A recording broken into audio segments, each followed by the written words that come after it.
Shalom beloved people, bagaimana kabar Anda? Saya mendoakan 3 Yohanes 1 ayat 2 untuk Anda sekalian. Semua baik-baik dan sehat, sebagaimana jiwa Anda makmur dan prosperous dalam nama Yesus.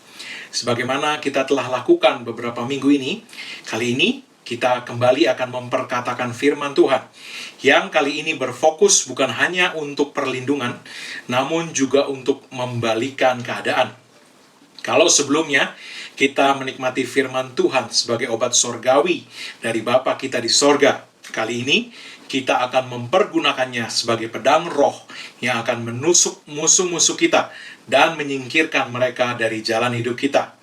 Kita tidak hanya akan membatasi gerak-gerik musuh, tapi juga mengarahkan pedang roh kepada mereka, menggariskan batas-batas, dan memerintahkan musuh mundur, dan melepaskan apa yang memang sudah seharusnya menjadi milik kita, karena sebenarnya telah diberikan oleh Allah Bapa kita kepada kita lewat korban Kristus di salib. Kita akan memakai pedang roh, tidak hanya untuk bertahan, tetapi untuk menusuk kekuatan musuh dengan pedang yang lebih tajam dari pedang bermata dua manapun itu. Hamba Tuhan Kenneth Hagin pernah mengatakan bahwa sebagai orang percaya, anak-anak Tuhan perlu menjadi mahir dalam mempergunakan pedang roh terhadap musuh, sehingga iblis dan roh-roh jahatnya merasakan tajamnya mata pedang roh tersebut menusuk mereka. Tidak bosan-bosannya saya akan mengingatkan akan pentingnya konsistensi dalam mempergunakan obat sorgawi dan pedang roh firman Tuhan ini. Namun demikian, kita tidak akan mengulangi pembahasan akan hal ini sehubungan dengan keberhasilan iman kita dengan konsistensi, apa hubungannya dan sebagainya. Sebab kita telah membahas itu sebelumnya. Sebaliknya, kita dapat mempelajari kembali dari serial pengajaran ini yang linknya saya sudah sediakan dalam halaman YouTube kali ini. Saya hanya akan mengingatkan kita bahwa Tuhan Yesus mengajarkan dalam doa Bapa kami menyangkut konsistensi dalam hubungannya dengan kebutuhan kita setiap hari. Matius 6 ayat 9-11 mengatakan, "Karena itu berdoalah demikian, Bapa kami yang di sorga, dikuduskanlah namamu, datanglah kerajaanmu, jadilah kehendakmu di bumi seperti di sorga. Berikanlah kami pada hari ini makanan kami yang secukupnya." Doa Yesus menunjukkan kepada kita akan konsistensi hari demi hari mengenai segala kebutuhan kita, bukan hanya sekedar makanan jasmani, melainkan segala hal yang menyangkut kebutuhan dalam kehidupan kita, termasuk kesehatan, perlindungan, kemenangan, atau keberhasilan hidup. Konotasi roti sebagai makanan dipergunakan Yesus untuk menunjuk kepada hal-hal yang menyangkut kehidupan kita. Kita dapat melihat ini dalam Matius 4 ayat 4. Dikatakan demikian, tetapi Yesus menjawab, ada tertulis, manusia hidup bukan dari roti saja, tetapi dari setiap firman yang keluar dari mulut Allah. Di bagian Injil yang lain, Yesus menggunakan kata roti dalam berbicara mengenai kesembuhan dan kesehatan. Kata-kata berikut ini dipergunakan Yesus ketika berbicara dengan seorang perempuan Sirofenisia yang memohon kesembuhan bagi anaknya. Matius 15 ayat 25-28 mengatakan, tetapi perempuan itu mendekat dan menyembah Dia sambil berkata, "Tuhan, tolonglah aku." Tetapi Yesus menjawab, "Tidak patut mengambil roti yang disediakan bagi anak-anak dan melemparkannya kepada anjing." Kata perempuan itu, "Benar Tuhan, namun anjing itu makan remah-remah yang jatuh dari meja tuannya." Maka Yesus menjawab dan berkata kepadanya, "Hai ibu, besar imanmu, maka jadilah kepadamu seperti yang kau kehendaki." Dan seketika itu juga anaknya sembuh. Jadi kita melihat bahwa Yesus mempergunakan kata roti untuk menggambarkan atau berbicara mengenai kesembuhan atau kesehatan.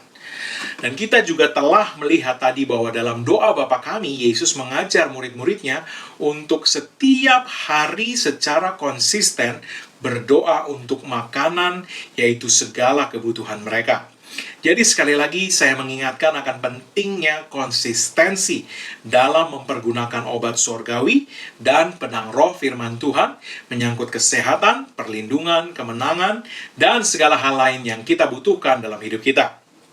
Lewat iman dan konsistensi kita akan memakan buah dari setiap perkataan firman Tuhan. Jadi, ambil firman Tuhan, campurkanlah dengan iman kita, dan perkatakan itu dengan otoritas yang telah diberikan kepada kita di dalam nama Yesus. 3 kali sehari, konsisten setiap hari. Iman akan timbul dan bertumbuh, dan akhirnya kita menikmati buah dari firman Tuhan yang kita suka gemakan itu. Amin. Mari kita mulai mengayunkan pedang roh firman Tuhan hari ini. Efesus 1 ayat 19 sampai 22. Dan betapa hebat kuasanya bagi kita yang percaya, sesuai dengan kekuatan kuasanya yang dikerjakannya di dalam Kristus, dengan membangkitkan dia dari antara orang mati, dan mendudukkan dia di sebelah kanannya di sorga, jauh lebih tinggi dari segala pemerintah, dan penguasa, dan kekuasaan, dan kerajaan, dan tiap-tiap nama yang dapat disebut, bukan hanya di dunia ini saja, melainkan juga di dunia yang akan datang. Dan segala sesuatu telah diletakkannya di bawah kaki Kristus, dan dia telah diberikannya kepada jemaat sebagai kepala dari segala yang ada. Filipi 2 ayat 9 sampai 11. Itulah sebabnya Allah sangat meninggikan dia dan mengaruniakan kepadanya nama di atas segala nama, supaya dalam nama Yesus bertekuk lutut segala yang ada di langit dan yang ada di atas bumi dan yang ada di bawah bumi, dan segala lidah mengaku Yesus Kristus adalah Tuhan, bagi kemuliaan Allah Bapa. Mazmur 91 ayat 1 sampai 2, 9 sampai 11. Orang yang duduk dalam lindungan yang maha tinggi dan bermalam dalam naungan yang maha kuasa akan berkata kepada Tuhan, tempat perlindunganku dan kubu pertahananku, Allahku yang kupercayai. Sebab Tuhan ialah tempat perlindunganmu, yang maha tinggi telah kau buat tempat perteduhanmu, malapetaka tidak akan menimpa kamu, dan tulah tidak akan mendekat kepada kemahmu. Sebab malaikat-malaikatnya akan diperintahkannya kepadamu untuk menjaga engkau di segala jalanmu. Katakan, di dalam nama Yesus, nama di atas segala nama, di atas segala yang ada di langit dan yang ada di atas bumi dan yang ada di bawah bumi, bukan hanya di dunia sekarang ini saja, tetapi juga di dunia yang akan datang. Di dalam nama Yesus yang kepadanya bertekuk lutut segala yang ada di langit, di bumi, dan di bawah bumi, bukan hanya di dunia sekarang ini saja, tapi juga di dunia yang akan datang. Dan yang kepadanya setiap lidah mengakui bahwa Yesus Kristus adalah Tuhan. Di dalam nama Yesus tidak ada yang jahat mendekat kepada kami, dan tidak ada tulah mendekat kepada kemah kediaman kami. Sebab tempat perlindungan kami dan kubu pertahanan kami adalah Allah kami yang kami percayai. Dalam nama Yesus, malaikat-malaikat Tuhan, kalian telah diperintahkannya untuk menjaga kami di segala jalan kami. Laksanakan dalam nama Yesus. Markus 11 ayat 23. Aku berkata kepadamu, sesungguhnya barang siapa berkata kepada gunung ini, beranjaklah dan tercampaklah ke dalam laut, asal tidak bimbang hatinya, tetapi percaya bahwa apa yang dikatakannya itu akan terjadi, maka hal itu akan terjadi baginya. Lukas 17 ayat 6. Jawab Tuhan, kalau sekiranya kamu mempunyai iman sebesar biji sesawi saja, kamu dapat berkata kepada pohon ara ini, terbantunlah engkau dan tertanamlah di dalam laut, dan ia akan taat kepadamu. 3 Yohanes 1 ayat 2. Saudaraku yang kekasih, aku berdoa, semoga engkau baik-baik dan sehat-sehat saja dalam segala sesuatu, sama seperti jiwamu baik-baik saja. Mazmur 23 ayat 5-6.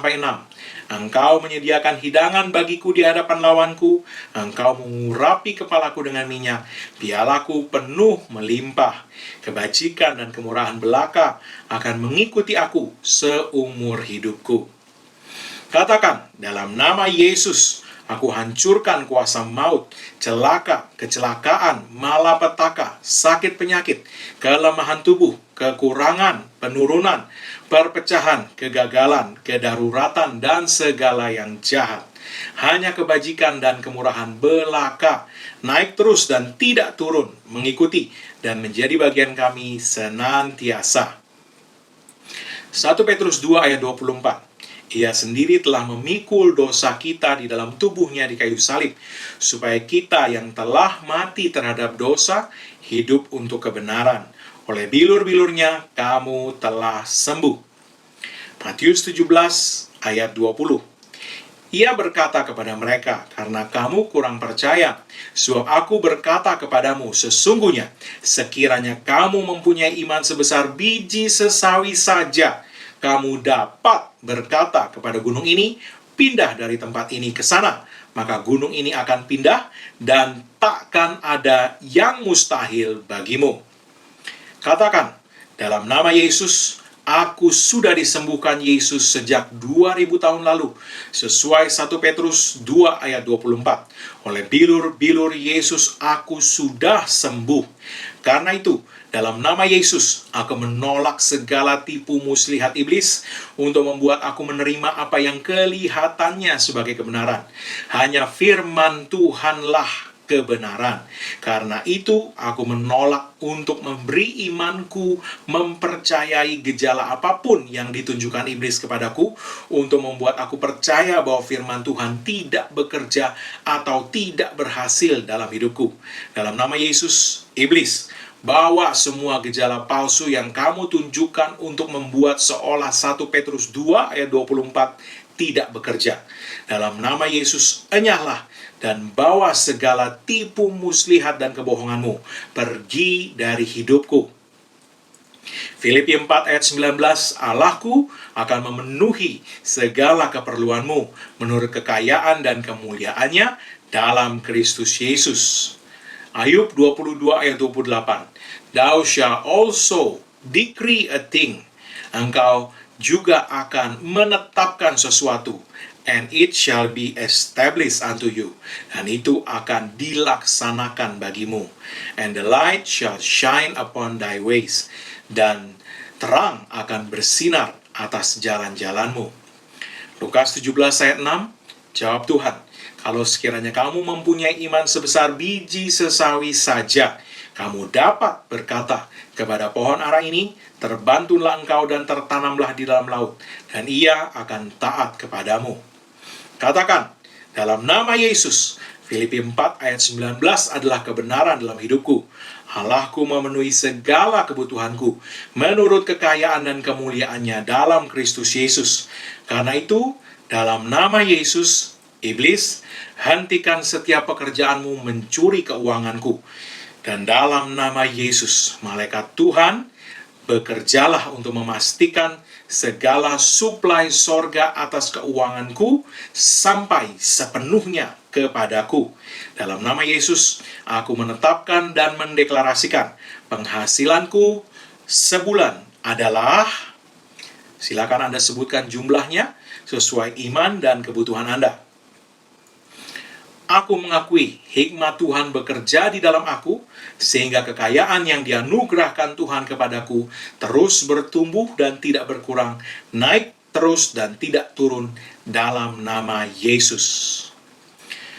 Mazmur 37 ayat 25-26. Dahulu aku muda, sekarang telah menjadi tua, tetapi tidak pernah kulihat orang benar ditinggalkan, atau anak cucunya meminta-minta roti. Tiap hari ia menaruh belas kasihan dan memberi pinjaman, dan anak cucunya menjadi berkat.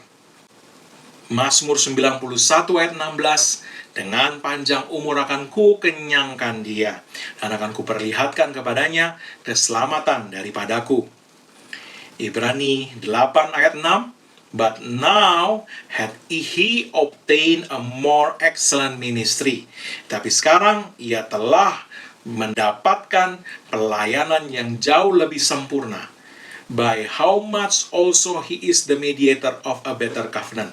Dengan cara demikian juga dia telah menjadi pengantara dari perjanjian yang lebih baik, which was established upon better promises, yang ditegakkan di atas janji-janji yang lebih baik.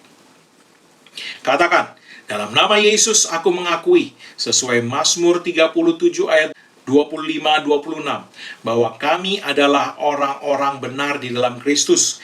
Kami tidak pernah ditinggalkan, dan anak cucu kami tidak akan pernah meminta-minta roti. Sebaliknya, tiap hari kami semua menaruh belas kasihan dan memberi pinjaman, diberkati untuk menjadi berkat. Di dalam nama Yesus, karena Musa di bawah perjanjian lama saja, umurnya 120 tahun, matanya belum kabur dan kekuatannya belum hilang. Sedangkan berdasarkan Ibrani 8 ayat 6, oleh Kristus kami sekarang ada di bawah perjanjian yang baru, yang jauh lebih baik dari perjanjian yang lama. Maka dalam nama Yesus kami akui dan deklarasikan bahwa umur kami minimal 140 tahun, sehat sempurna, dan penuh hari-hari yang baik dari Tuhan. Sebab Tuhan mengenyangkan kami dengan panjang umur dan memperlihatkan kepada kami keselamatan daripadanya. Filipi 4 ayat 13, I can do all things through Christ who strengthen me. Saya dapat melakukan segala sesuatu oleh Kristus yang menguatkan aku.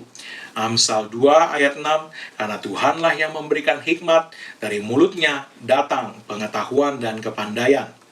Markus 11 ayat 23, aku berkata kepadamu sesungguhnya, barang siapa berkata kepada gunung ini, beranjaklah dan tercampaklah ke dalam laut, asal tidak bimbang hatinya, tetapi percaya bahwa apa yang dikatakannya itu akan terjadi, maka hal itu akan terjadi baginya. Ibrani 1 ayat 14, bukankah mereka semua adalah roh-roh yang melayani, yang diutus untuk melayani mereka yang harus memperoleh keselamatan. Katakan, dalam nama Yesus, Filipi 4 ayat 13 adalah kebenaran yang bekerja dalam hidupku. Aku dapat melakukan segala sesuatu karena Kristus bekerja di dalam aku, memberi aku kekuatan dan kemampuan. Tuhan melengkapi aku dengan hikmat, sehingga aku cakap melakukan segala hal untuk kesuksesan hidup dan kemuliaan nama Tuhan. Dalam nama Yesus aku akui dan aku deklarasikan. Silakan Anda perkatakan dengan tegas dan jangan bimbang apa impian dan cita-cita atau visi yang Tuhan sudah berikan bagi hidup Anda.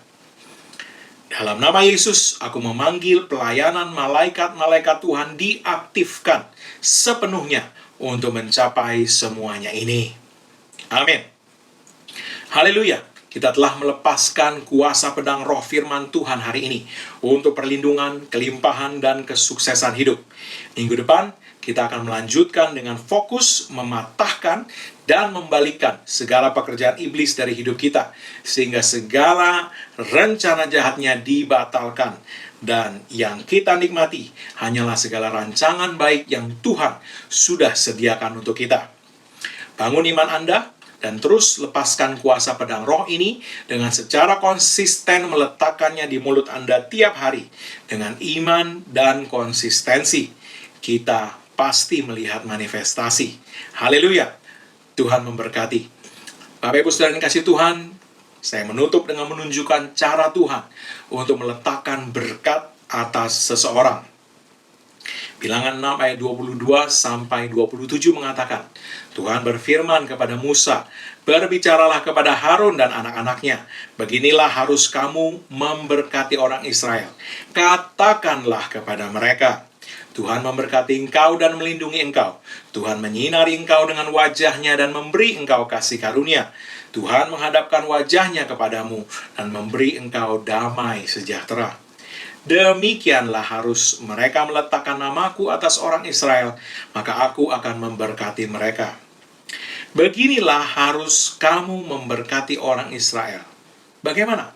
Kita lihat tadi, Tuhan berkata, katakanlah kepada mereka. Bapak Ibu saudara yang kasih Tuhan, inilah cara Tuhan untuk memberkati, yaitu dengan melepaskan perkataan. Mazmur 107 ayat 20 mengatakan, dikirimkannya firman-Nya dan disembuhkannya mereka. Inilah cara Alkitabiah untuk melepaskan berkat kepada seseorang. Selanjutnya firman Tuhan tadi mengatakan, demikianlah harus mereka meletakkan namaku atas orang Israel. Demikianlah itu bagaimana tadi? Dengan berkata-kata kepada orang itu. Dan apa yang kemudian terjadi? Tuhan berkata, maka aku akan memberkati mereka. Jadi kata-kata berkat dilepaskan di dalam nama Tuhan, dan kemudian dengan demikian nama Tuhan itu sudah diletakkan atas orang tadi. Dan kemudian Tuhan sendiri yang bekerja dan memberkati mereka. Amin. Jadi sekali lagi saya menekankan, perhatikan pentingnya berkata-kata. Baik untuk meletakkan obat surgawi firman Tuhan di mulut kita, atau untuk melepaskan kuasa pedang roh firman Tuhan. Dan juga untuk melepaskan berkat Tuhan atas kehidupan seseorang. Haleluya. Sebelum kita menerima doa berkat, saya akan berdoa untuk semua yang sakit dan untuk segala kebutuhan Anda. Mari, angkat kedua tanganmu di hadapan Tuhan. Karena ada tertulis oleh bilur-bilur Yesus, kamu sudah sembuh, maka dalam nama Yesus, aku perkatakan kesembuhan sempurna, pemulihan sempurna, kesehatan ilahi yang sempurna atas setiap orang dalam nama Yesus. Iblis, angkat setiap gejala palsu yang kamu coba tunjukkan atas mereka, dan menyingkir menjauh dari setiap kami dalam nama Yesus. Dan dalam nama Yesus hancurkan segala kuasa, sakit, penyakit, dan kelemahan tubuh atas setiap orang dalam nama Yesus. Jadilah sembuh, sehat, sempurna dalam nama Yesus. Bagi Anda yang memiliki segala kebutuhan, mari angkat kedua tanganmu. Ada tertulis, salahku memenuhi segala kebutuhanmu menurut kekayaan dan kemuliaannya dalam Kristus Yesus. Karena itu dalam nama Yesus, Allahku memenuhi segala kebutuhanmu menurut kekayaan dan kemuliaannya dalam Kristus Yesus. Iblis, hentikan segala pekerjaanmu yang berusaha mencuri dari kehidupan setiap orang yang mendengarkan pemberitaan firman iman ini. Dan dalam nama Yesus, malaikat Tuhan pastikan segala suplai supranatural surga sampai sepenuhnya kepada tiap-tiap orang dalam nama Yesus. Bapak Ibu saudara yang kasih Tuhan, jika Anda memiliki permohonan doa atau kesaksian, Anda dapat mengirimkannya ke alamat email yang ada di layar ini, dan kami akan mendukung Anda dalam doa, dan kesaksian Anda akan memberkati banyak orang. Haleluya. Mari sekali lagi angkat kedua tangan kita di hadapan Tuhan, dan terimalah berkat Tuhan. Karena apa yang Yesus Kristus telah kerjakan bagi kita di kayu salib, karena curahan darahnya, karena penebusannya sempurna, maka sekarang tidak ada lagi penghukuman bagi setiap orang yang ada dalam Kristus Yesus. Engkau telah ditebus, harganya telah dibayar lunas. Oleh sebab itu setiap kutuk tidak berlaku lagi dalam hidupmu. Yang ada hanyalah berkat Tuhan tercurah berlimpah-limpah, memberkati engkau dalam segala hal. Oleh berkat Tuhan itu engkau naik terus, tidak turun. Kau jadi kepala bukan ekor. Dan apa yang disentuh tanganmu dibuat Tuhan berhasil. Dengan panjang umur Tuhan mengenyangkan engkau dan memperlihatkan kepadamu keselamatan yang daripadanya. Dalam nama Yesus, umurmu minimal 120 tahun dan dipenuhi dengan hari-hari yang baik dari Tuhan. Dalam nama Yesus, tidak ada yang jahat mendekat kepadamu, dan tidak ada tulah mendekat kepada kemah kediamanmu. Ada tempat perlindunganmu dan kubu pertahananmu, Allahmu yang kau percayai. Dalam nama Yesus, amin. Amin. Haleluya. Sampai jumpa dalam pengajaran firman iman berikutnya. Tuhan Yesus memberkati.